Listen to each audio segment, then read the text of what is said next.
Hola, bienvenue dans Je suis potentiel, ton podcast de développement personnel. Aujourd'hui est un épisode un peu spécial parce que alors que je prends la parole, je ne sais même pas de quoi on va se parler, donc je ne peux même pas te faire une petite intro digne de ce nom. En fait, là, c'est vraiment du gros freestyle. Pourquoi? Qu'est-ce qui m'inspire cet épisode un peu moins structuré comparé à d'habitude, où j'ai une thématique où je veux appuyer de façon chirurgicale pour te faire prendre conscience de certaines choses? Aujourd'hui, juste, je suis fatiguée. Je suis fatiguée et c'est ok parce que je suis humaine. Il y a des raisons à ma fatigue, je pense, dont je suis consciente. D'ailleurs, je vais pouvoir t'en parler. Du coup, je vais surtout te parler de ma vie, de mes évolutions, je pense, de mes prises de conscience et te transmettre un maximum de valeur à travers ça. Donc, peut-être un peu plus un format journal intime. On est sur un petit switch. N'hésite pas à me dire en commentaire ce que t'en penses, si c'est un format que t'apprécies. En tout cas, j'avais vraiment pas envie de forcer les choses. Voilà, ça c'est une des choses que j'ai appris récemment au cours de mon chemin dans le développement personnel, mais également dans le business. C'est très bien la discipline et la régularité paye et fait cumuler les actions, agir de manière régulière en direction de tes objectifs. C'est ça qui va payer à la longue, mais en fait, il y a quand même des variantes à prendre en compte. Ça doit par exemple jamais être à l'encontre de ton bien-être. Ton bien-être, c'est genre la priorité. Enfin, en tout cas, c'est la mienne. Mon bien-être est ma priorité. Et que ce soit dans ta vie personnelle ou dans ta vie professionnelle, les échanges que tu as avec les autres humains sont des personnes qui, en général, matchent avec tes valeurs. Donc, a priori, une personne qui a sa place dans ta vie personnelle comme dans ta vie professionnelle ne te reprochera jamais de mettre ton bien-être en priorité. Là, par exemple, c'est quelqu'un dans les commentaires qui me dit comment ça, on n'est pas sur un podcast bien carré sur le business ou sur la confiance en soi. Franchement, c'est décevant. Mais cette personne n'a qu'à se désabonner parce que c'est qu'elle ne matche pas du tout les valeurs que moi je communique sur cette chaîne Je suis potentiel. Parce que Je suis potentiel, c'est un podcast que j'ai créé également pour vous montrer toutes les facettes d'un humain, toutes les possibilités, tout ce que potentiellement nous sommes en fonction du travail qu'on fait sur soi, les décisions qu'on prend, etc., notre éveil par rapport à notre développement personnel et la confiance qu'on s'accorde pour pouvoir oser mener la vie professionnelle dont on rêve. Et donc arriver à cette dream life qui, personnellement, est mon goal.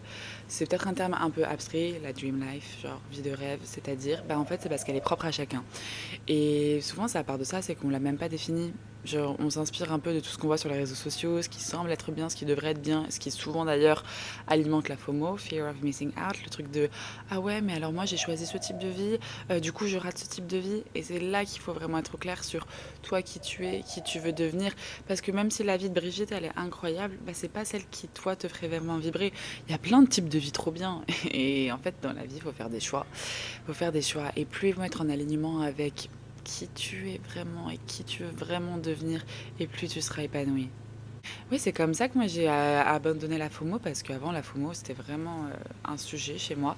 J'avais fait un épisode il y a environ un an à ce sujet, donc si c'est quelque chose que tu aimerais combattre, laisser au passé, je t'invite à écouter cet épisode. Mais oui, le fait de vraiment me poser les bonnes questions de qu'est-ce que je veux pour moi, qu'est-ce que je veux pour ma vie, qu'est-ce qui est fait sur mesure pour moi, ça m'a fait lâcher cette histoire de ah, peut-être que je rate ça, peut-être que je rate ça. Parce que quand t'as ce qui pour toi est le meilleur, t'es tellement comblé, que tu t'es tellement occupé à être comblé par ce que t'as dans ton assiette que tu regardes pas dans l'assiette des autres. Là, on est le 27 octobre 2024, donc il reste clairement 2 mois avant la fin de l'année 2024. Si je fais un topo un peu sur ma vie, j'ai checké là juste avant, j'avais pas encore fait cette année, j'ai rechecké du coup ce que j'ai écrit il y a 10 mois pour mes objectifs de vie 2024. Et clairement, j'ai accompli, on va dire, 70% de mes objectifs de vie. Il y en a où on n'est pas encore bon, et il y en a aussi qui sont plus d'actualité. Par exemple, j'ai vu que j'avais écrit méditer tous les matins. Bah oui, parce que j'ai toujours entendu que du bien à propos de la méditation, et c'est quelque chose que j'ai voulu inclure dans ma morning routine. Sauf que le fait est que pour le moment, c'est pas quelque chose qui m'attire et me fait du bien au point que je l'intègre dans ma vie quotidienne. Ça a sa place dans ma vie, mais pour moi, c'est quelque chose que j'aime faire spontanément. Et en fait, je pense que vraiment suivre son cœur, suivre ce qu'on a vraiment envie de faire, sans se mettre la pression de qu'est-ce qui devrait être, ça reste aussi une des clés principales du bien-être et de l'alignement à soi.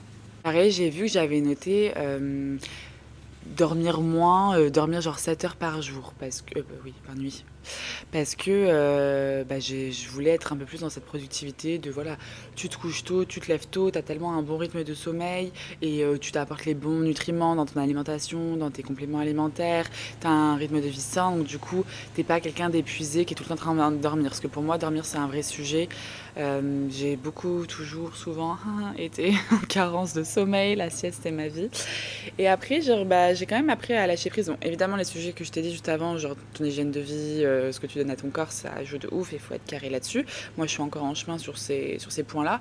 Mais en fait, j'ai lâché prise sur le fait de non, il n'y a pas besoin de dormir 7 heures. Enfin, il y a des gens, ils dorment 6 heures et ils sont à fond la forme. Il y a des gens qui ont besoin de dormir 9 heures.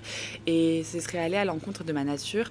Et même si, oui, j'ai la mort, parce que l'un dans l'autre, si comparé à des gens qui ont besoin de 6 heures de sommeil, et si moi je dors 9 heures, bah, elle gagne 3 heures par jour de plus que moi. 3 heures par jour, c'est un avantage super important, je trouve, dans la vie pour kiffer d'avoir 3 heures de vie plus par jour. Cela dit, moi, mes besoins, au vu de comment fonctionne mon corps, mon cerveau, tout ça, pour que moi je sois à mon plein potentiel, j'ai besoin d'au moins 8 heures de sommeil, parfois 9. Enfin bref, ça aussi, c'est à prendre en compte en fonction de mes cycles. Je suis une femme, donc je suis cyclique. Donc il y a plein de choses à prendre en compte comme ça. Puis il y a aussi des périodes de vie où tu es plus ou moins fatiguée. Puis en plus, depuis que je suis à Bali, en fait, je m'ouvre tellement plus à la spiritualité et à beaucoup de choses. Et aussi même un peu plus à l'astrologie. En fait, j'ai toujours été ouverte à tous ces sujets. Mais je dirais que je suis un peu le parfait mélange, genre le 50-50 entre perché et terre à terre. Dans le sens où je suis très très ouverte à tout ce qui pourrait être considéré comme perché par la plupart des gens. Et je crois à pas mal de choses du domaine du coup spirituel, énergétique, etc. Mais j'ai quand même souvent tendance à re-questionner, remettre en question les mots des personnes qui veulent te faire croire certaines choses qui sont un peu trop tirées par les cheveux à mon sens, mais ça encore c'est ma vision. J'ai toujours besoin d'une touche de logique pour comprendre ce qui se passe.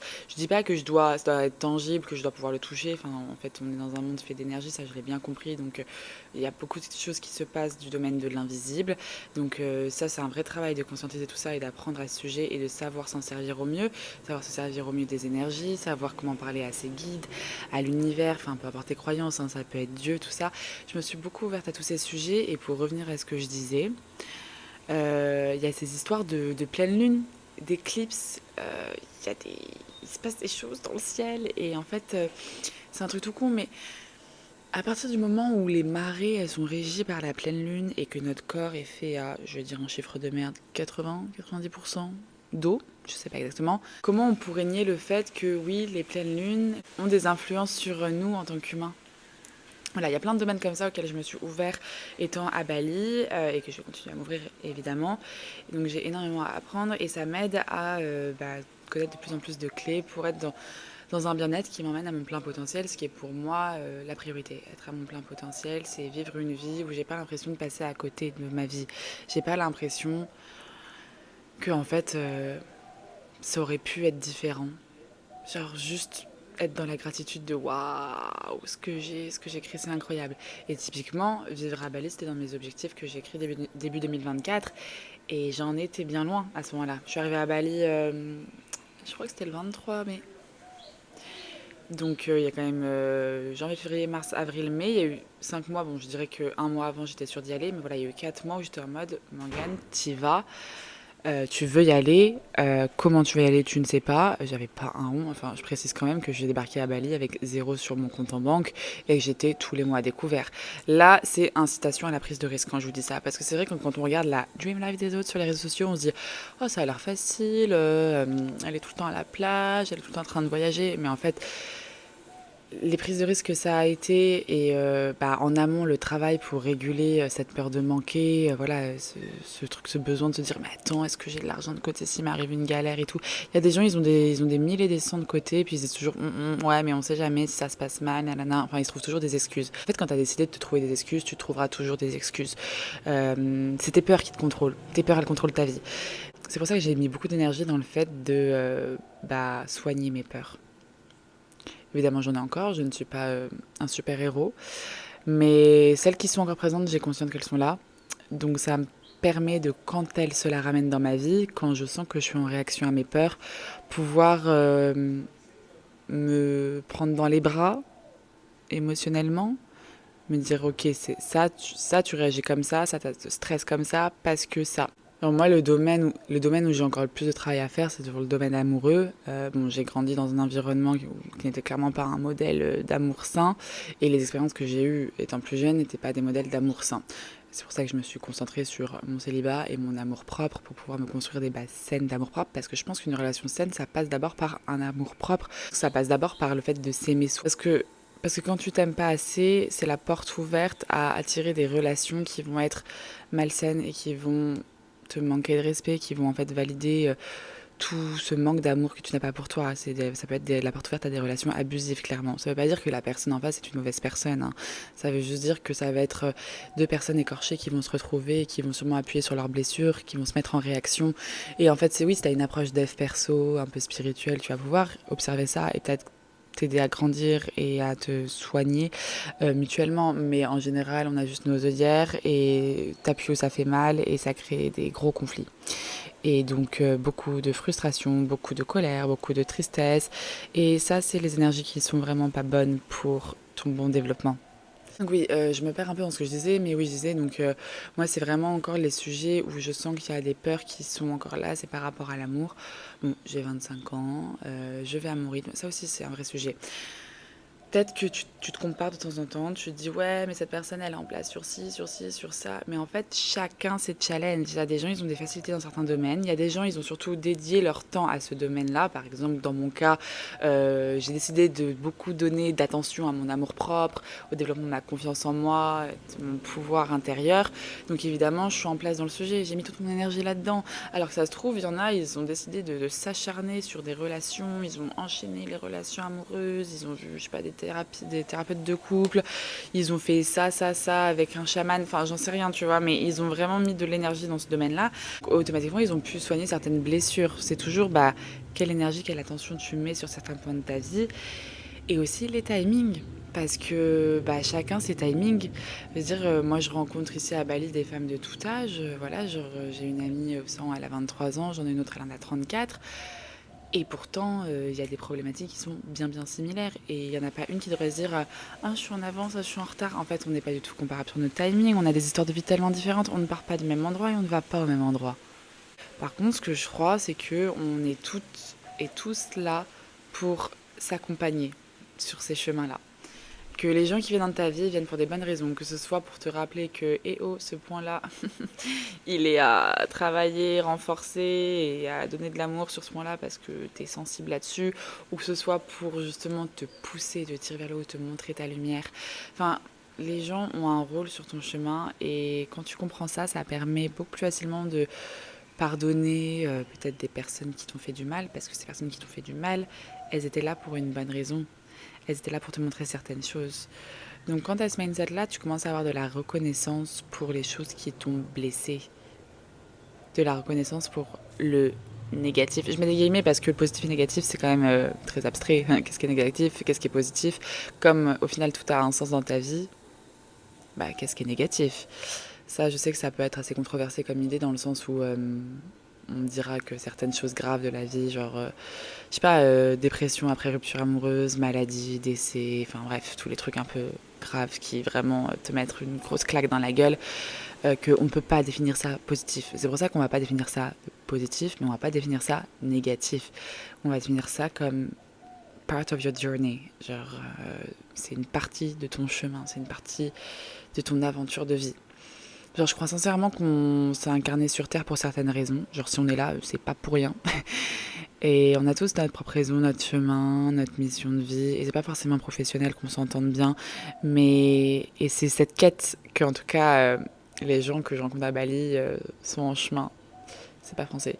Bref, les gens que je rencontre à Bali, en général, ils sont sur cette quête-là de quelle est ma mission de vie, pas forcément dans quoi j'excelle, c'est pas que de la performance. C'est dans quoi je me sens vraiment à ma place, alignée, dans quoi je vibre, dans quoi je me sens plein. Je me sens... Aïe, aïe, aïe. C'est à force de parler anglais, j'ai des mots des fois qui ne sortent pas en français. Dans quoi je me sens complet. Genre... fulfilled, épanoui. Et souvent, il y a aussi beaucoup d'ingrédients à mettre dans la soupe, dans le sens où, par exemple, moi j'ai trouvé vraiment mon dream job, genre le coaching, c'est... Je ne perds pas d'énergie à travailler, j'en gagne. Évidemment, mon travail, c'est pas juste coacher. Je tourne un podcast, je vais le monter, j'ai la gestion de mes réseaux sociaux, j'ai les discussions par message, j'ai le suivi de mes coachés, j'ai les brainstorming, trouver les idées, j'ai la compta, enfin bref, je suis entrepreneur donc c'est pas juste coacher. Donc il y a des domaines de mon travail qui me prennent de l'énergie, on va pas se mentir. Et puis quoi qu'il en soit, même si coacher me donne de l'énergie, j'en donne également. C'est en fait vraiment un rapport, un échange. C'est un échange ultra sain en fait. Parce que ce qui est cool dans le coaching, c'est que c'est ce truc de la relation basse, comme on nous a appris à mon école. On est égal à égal. C'est pas je te dis quoi faire de ta vie. C'est vraiment, on est tous les deux là pour questionner ton mindset, comprendre quels sont les schémas répétitifs, les peurs, les blocages, les raccourcis que tu as fait dans ta tête et les démêler et les renouer différemment. Les renouer pour que ce soit bénéfique. Exemple, oh non, il m'a quitté, ça veut dire que je suis une merde, ça veut dire que je suis célibataire toute ma vie. On renoue ça différemment. Oh, il m'a quitté. Merci l'univers de faire du ménage dans ma vie, ça veut dire qu'il voyait pas ma valeur. Thank you next, je mérite quelqu'un qui va pas me lâcher comme ça. Et vraiment accompagner les gens dans cet empowerment, genre le fait de reprendre son pouvoir, se rendre compte à quel point la vie c'est du gâteau. Je dis pas que la vie c'est facile, je dis que la vie c'est simple. Dans le sens où on va tous galérer, on va tous avoir des moments durs dans notre vie. Mais simple parce qu'en fait, on se prend plus le chou qu'il ne faudrait. Et je dis ça, ça m'arrive aussi de me prendre le chou. Hein. Bon, beaucoup moins quand même avec le temps, hein, d'accord. Faut bien que ça marche, tout le travail que je fais. Mais quand même, ça reste humain, le fait de vouloir chercher la petite bête, le fait de rentrer dans sa tête et de commencer à se triturer le cerveau ou même le cœur pour des sujets qui n'en valent pas tant la peine, qui dans 2 ans, t'auras même oublié la situation, le nom de cette personne. Voilà, j'ai un petit peu divagué dans tous les sens. J'ai parlé de plein de sujets un peu comme ça à la volée, que j'ai pas du coup approfondi vu que c'était pas une thématique précise dans cet épisode de podcast. J'aimerais vraiment savoir s'il y a peut-être un sujet que vous aimeriez que j'approfondisse, ou est-ce que vous aimez aussi ce format de je prends le micro et je te balance ce qui passe dans ma tête en sachant que comme tu l'entends, il s'en passe des choses dans ma tête et que je pourrais aussi refaire une version de ce type de podcast plus dynamique parce que là, je suis très très low energy, genre quand même pour se le dire, je suis allée au restaurant avec des amis hier soir à Lola, c'est un restaurant mexicain, I love le Mexique, vraiment le Mexique ma vie. Et je suis rentrée à 23h30, elles sont sorties danser. Donc c'était samedi soir, moi je suis rentrée me coucher, je me suis levée aujourd'hui à 8h, j'ai des petits déjeuners avec une amie que j'avais pas vue depuis longtemps, vraiment cette femme est incroyable, bref je vous en parlerai peut-être une prochaine fois. On a fait le petit déj ensemble, on a débriefé un peu sur nos vies et après à 10h j'ai refait une sieste, de 10h à 10h30 et là j'aurai les 11h ou 11h30 quand je tourne ce podcast.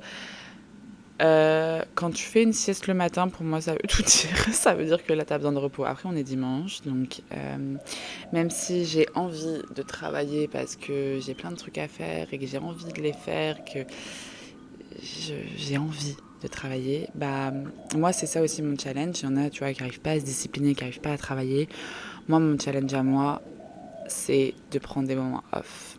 Et pourtant, je suis une kiffeuse, hein, je suis la première à sortir, blablabla. Mais en fait, mon emploi du temps, il peut vite ressembler à je taffe et quand j'ai 2-3 heures de dispo, du coup je veux rester avec des copines, du coup je prévois une escapade ici.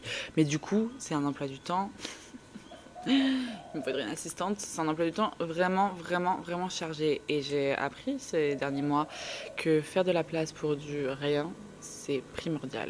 Après ton cerveau, enfin moi ça m'est arrivé, ton cerveau sinon il fait bip et tu perds toute ta créativité, tu perds ton énergie. Parce que là encore, je suis pas fatiguée mentalement. On parlait de ça d'ailleurs avec mon amie tout à l'heure, elle fait des cours d'hypnothérapie, elle va se former pour être hypnothérapeute. Et genre on parlait des différents types de fatigue, donc il y a la fatigue physique, la fatigue mentale, la fatigue émotionnelle et la fatigue spirituelle. Donc là je suis pas fatiguée mentalement, la preuve je peux déblatérer comme je veux. Fatigue mentale c'est genre vraiment tu parles avec quelqu'un et tu pars dans tes pensées quoi, genre t'arrives pas, t'as zéro attention, t'es pas là. Fatigue émotionnelle, c'est un peu genre, on te dit un truc de trave et tu t'énerves ou tu pleures, genre, t'as les nerfs à vif. Fatigue spirituelle, elle a eu du mal à m'expliquer. Je dirais c'est quand tu sens que t'es pas trop à ta place, quand t'es plus grounded, plus ancré dans qui tu es, tes valeurs, voilà. Je reviendrai avec plus d'explications là, flemme, parce que je suis fatiguée. Fatigue physique, clairement hier j'ai fait du sport, j'ai des courbatures sur la fatigue physique. Voilà, donc du coup j'étais en train d'essayer d'identifier une de mes fatigues. Oui, moi je pense que là je suis sur une fatigue spirituelle. Émotionnelle, ça va. Ça va. Fatigue physique, bah oui, j'ai des courbatures, mais bon, enfin, je suis pas non plus éclatée, quoi, ça va. Je pense fatigue spirituelle, moi j'ai besoin de me recentrer, et ça, c'est parce que je pense que je suis, comme je l'ai dit, trop stimulée socialement. Moi, ma spiritualité, c'est toute seule. C'est pas en train de tchatcher avec ma meilleure copine qui a débarqué de France il y a une semaine et qui habite avec moi, mais mais moi, j'ai besoin de pia toute seule avec l'univers aussi. Donc là, par exemple, elle n'est pas là et tant mieux, j'ai besoin d'espace solo. Ça, c'est récent, hein. Il y a 3 ans, moi, je passais pas du tout de temps toute seule, j'étais accro aux autres. Je ne savais pas être heureuse seule, c'est quelque chose que j'ai appris et maintenant, c'est un besoin pour mon bien-être. Voilà, cet épisode qui n'a ni queue ni tête. Franchement, j'ai trop hâte de savoir ce que vous en pensez. Donc, faites l'effort de mettre un commentaire sur YouTube, por favor. N'hésitez pas aussi à noter le podcast 5 étoiles sur les plateformes d'écoute, me laisser un petit like et surtout me rejoindre sur Instagram pour suivre mes aventures au quotidien, donc sur Coach Optimiste. Je te fais des gros bisous, j'espère que tu prends soin de toi, que comme moi, tu es à l'écoute un peu de ce qui se passe en toi et que tu arrives à faire du sur-mesure sans te blâmer, sans te dire « Ah, tu devrais faire ça, c'est pas bien de faire ça ». Non, ce qui est bien, c'est de prendre soin de toi, that's it. Je te fais des gros bisous.